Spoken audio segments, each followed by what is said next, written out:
Salut à tous et à toutes, c'est Gab Napo et aujourd'hui je vous retrouve pour vous présenter un produit un petit peu différent de ce que j'ai l'habitude de vous présenter. Aujourd'hui je vous présente un casque audio, le casque ATH RX70 XA. Ça c'est un nom un peu compliqué à retenir, je vous le cache pas.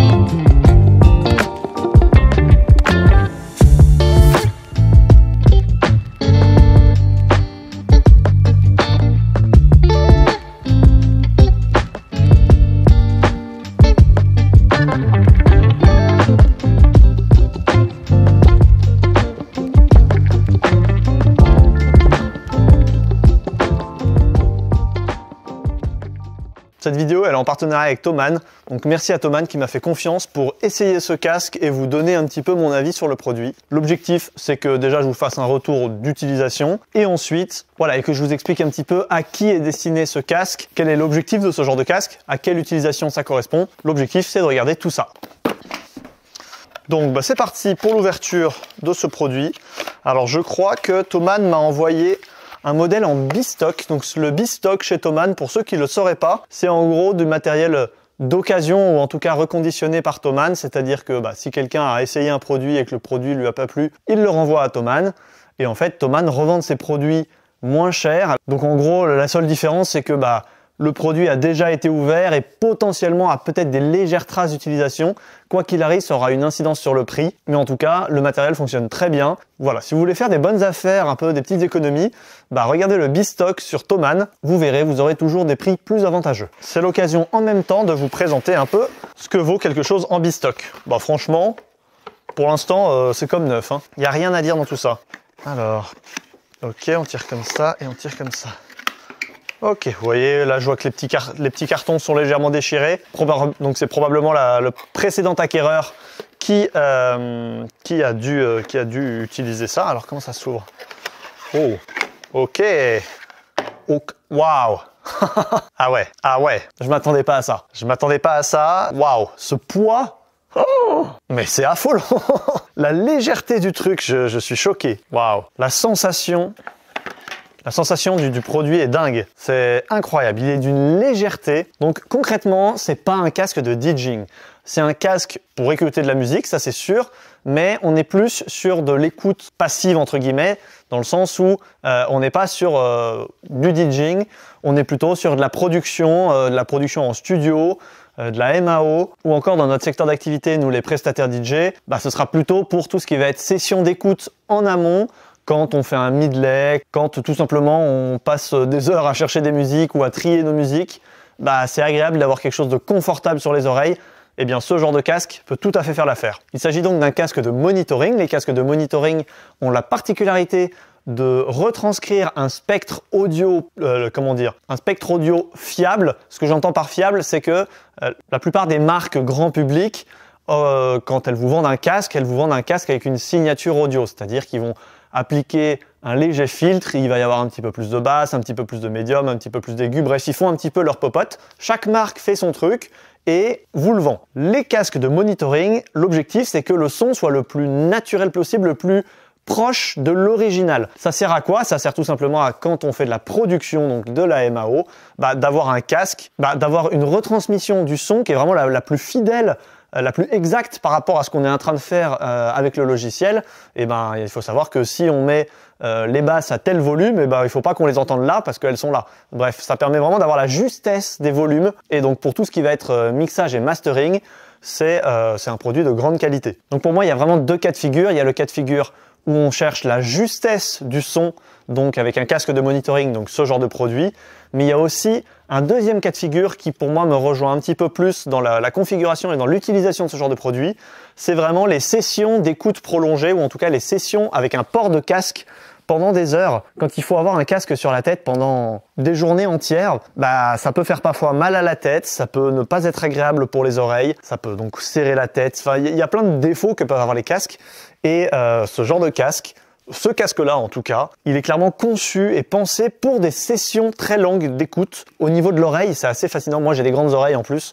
Mais en gros, toute l'auréole, là, elle englobe complètement l'oreille. Et le plus fascinant, c'est vraiment le poids du casque. J'ai pas encore écouté, tout ce que je vous dis pour l'instant, c'est vraiment sur le concept même du casque. Je peux même pas encore vous dire la signature sonore. Mais en tout cas, déjà, en utilisation et en confort, c'est vraiment hyper agréable.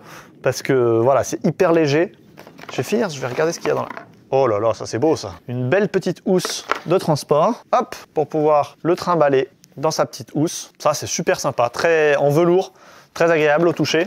Et qu'est-ce qu'on a? Et là on a le câble. Le câble, qu'est-ce qu'il a de particulier? Alors, on a un câble qui part d'un gros jack pour aller vers chaque oreille. Pourquoi? Parce qu'en fait, c'est pour avoir la meilleure stéréo possible. Ils ont fait... Donc le mieux, c'est d'avoir deux oreilles. Attends, des right and left. Ok, alors il doit y avoir un right and un left. Comment je peux savoir le right and left? Eh ben je ne sais pas. Je ne sais pas. Alors, ok, donc pour insérer le fil, je vais vous montrer. Alors déjà, je vous montre un petit peu mieux le casque parce que vous l'avez pas bien vu depuis tout à l'heure. Vous voyez, on voit à travers le grillage. Mais tout est très léger en fait. Tous les matériaux sont hyper légers. On est sur de l'aluminium très fin et franchement, ça rend super bien. Alors à ce niveau-là, la petite prise, je la rentre dedans, mais une fois qu'elle est rentrée au fond, je lui applique une légère rotation pour la déverrouiller. Hop, je tourne. Vous voyez, les petits machins sont pas dans l'axe et hop, une fois que c'est dans l'axe, là, ça tient bien et en fait, c'est une sécurité pour que ça tienne bien en place. Et donc là, on peut facilement l'ajuster. Hop, on peut facilement l'ajuster pour avoir quelque chose de bien propre sur ses oreilles. Par défaut, vous avez un embout jack 6.3, mais vous avez un mini jack, comme la plupart des jack 6.3 de casque. Vous avez un embout que vous pouvez dévisser pour obtenir un autre câble jack. Alors ce genre d'embout jack, ils sont plaqués or. Dans le but d'obtenir une excellente transmission sans fil, on a vraiment des embouts qui sont plaqués or, ils sont vraiment beaux. Et le fait qu'ils soient plaqués or permet d'avoir une meilleure retransmission du signal audio. Ça permet de limiter au maximum tout ce qui va être perte en qualité.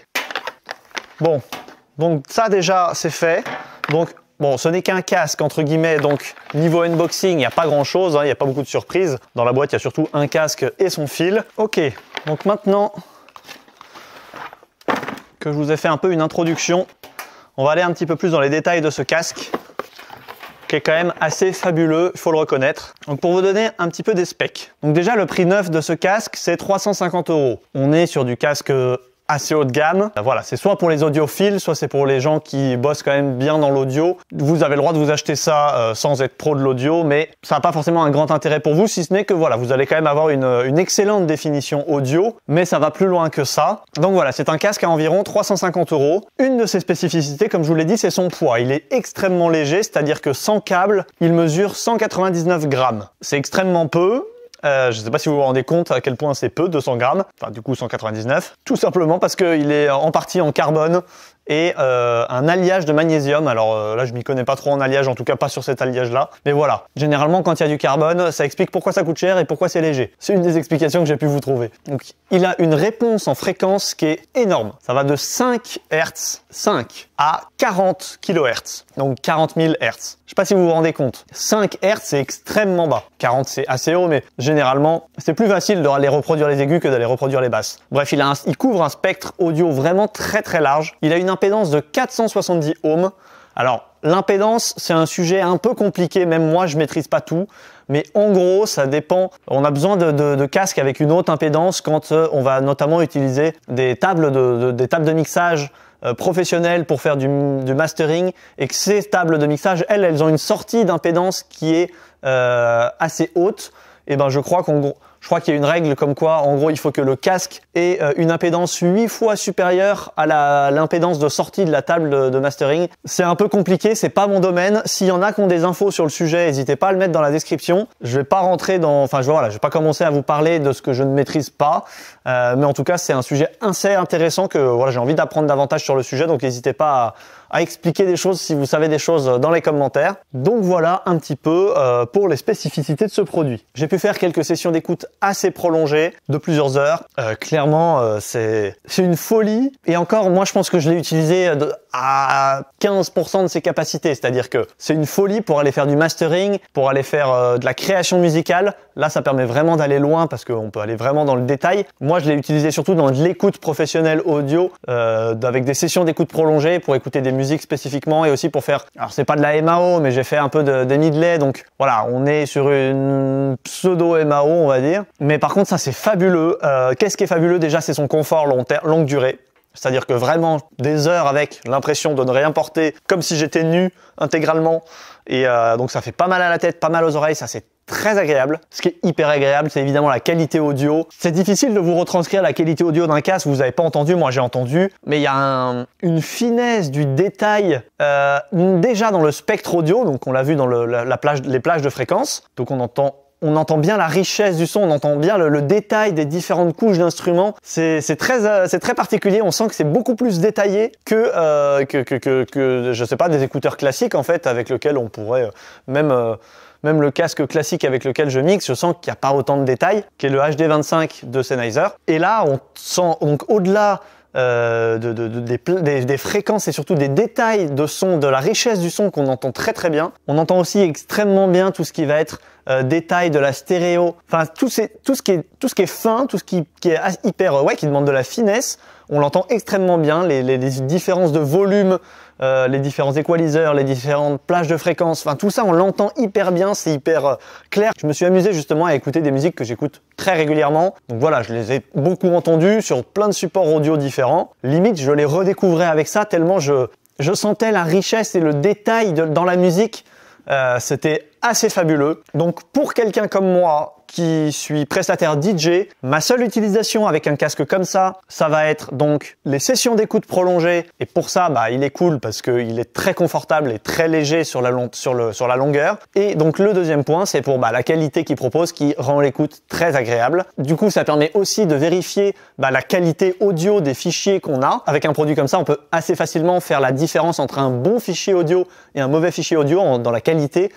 S'il y a eu de la compression, je sais pas, un fichier téléchargé sur YouTube ou même un fichier sur Tidal ou je ne sais quoi, enfin des trucs un peu plus poussés en presque hi-fi, là vous verrez clairement la différence, vous entendrez les différences de compression et donc en fonction de ce que vous souhaitez, ça permet en tout cas de vérifier la qualité de vos morceaux, donc ça c'est vachement bien parce que meilleurs vos morceaux seront de qualité, meilleurs ils seront restitués à la sortie de vos enceintes. En revanche, il est encore plus destiné à des gens pas comme moi, à savoir, mais vous êtes assez nombreux dans les DJ et également dans les prestataires DJ à faire de la production, donc à produire vos propres sons, à faire de la MAO, que ce soit pour faire des reworks, des edits de musique connue mais que vous allez adapter pour vos sets, ou tout simplement que ce soit pour de la création propre et personnelle, j'en ai fait pas mal pendant quelques années. À une époque, j'en faisais beaucoup sur FL Studio. Et ce casque, il est encore plus destiné aux personnes comme vous, c'est-à-dire qu'on n'a pas tous le budget ni la possibilité d'avoir des enceintes de monitoring dans sa chambre. Surtout que les enceintes de monitoring, il faut non seulement déjà les enceintes, ça coûte cher. Pour avoir des bonnes enceintes, ça coûte assez cher.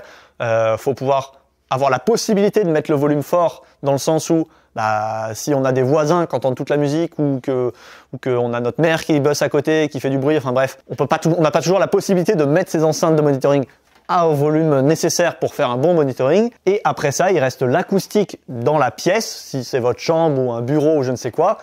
Les enceintes de monitoring, c'est très bien. Par contre, il faut que l'acoustique de la pièce, elle soit traitée avec des mousses phoniques, avec la dimension de l'espace, avec un tapis, enfin bref. Là, on rentre dans l'isolation, pas l'isolation phonique, mais bref, de l'efficience acoustique dans un studio, clairement, dans un studio d'enregistrement. Et l'avantage d'un casque comme ça, c'est qu'il évite tout ça, en fait. C'est-à-dire que pas besoin d'avoir les enceintes de monitoring et tout ce qui va avec. Vous avez juste besoin de votre casque. Et ça prend quand même vachement moins de place. Donc, pour cette catégorie de personnes, je ne peux que vous recommander ce produit. Alors, j'ai pas une énorme expérience sur le domaine du mastering. Il y a probablement plein d'autres produits. Seulement, moi, j'ai découvert celui-là et très honnêtement je suis sur le cul. Ça m'embête parce qu'il va falloir que je le renvoie à Thomann et j'ai pas envie, j'aimerais bien le garder parce qu'il est vachement bien. Je m'y connais pas, j'ai pas une énorme expérience au niveau des casques audio de haute précision et waouh, franchement c'est une grosse claque, ça donne envie d'en avoir un pour bosser de chez soi. C'est un tel confort que franchement ça me donne très très envie d'en avoir un. Voilà, on arrive un peu au bout de cette vidéo. Si vous avez des questions par rapport à ce produit, n'hésitez pas à me les poser dans les commentaires. Un immense merci à Thomann qui m'a envoyé ce produit pour vous le présenter. Comme je vous l'ai dit, malheureusement, je vais pas le garder, je vais le renvoyer à Thomann. Mais j'étais super content de pouvoir l'essayer, faire voilà, plusieurs sessions d'écoute et pour pouvoir vous faire un retour en vidéo. C'est vraiment un outil que j'aimerais bien avoir. Pour l'instant, j'ai d'autres projets pour mon argent. Mais sur le long terme, je pense que ouais, avoir un bon casque audio pour mes sessions d'écoute, je pense que ça me tente pas mal, donc merci à Thomann pour cette opportunité. Hop, j'enlève les petits câbles. C'était vraiment chouette. J'étais trop content d'essayer ça. Vous me connaissez, tout ce qui touche à l'audio et aux lumières, j'adore ça. Alors quand Thomann me propose, moi j'accepte. Donc voilà, fin de cette vidéo. Si vous avez des questions, posez-les moi dans les commentaires. Merci à Thomann, merci à vous tous. C'était Gab Napo et c'est une fin de tournage. Allez, ciao!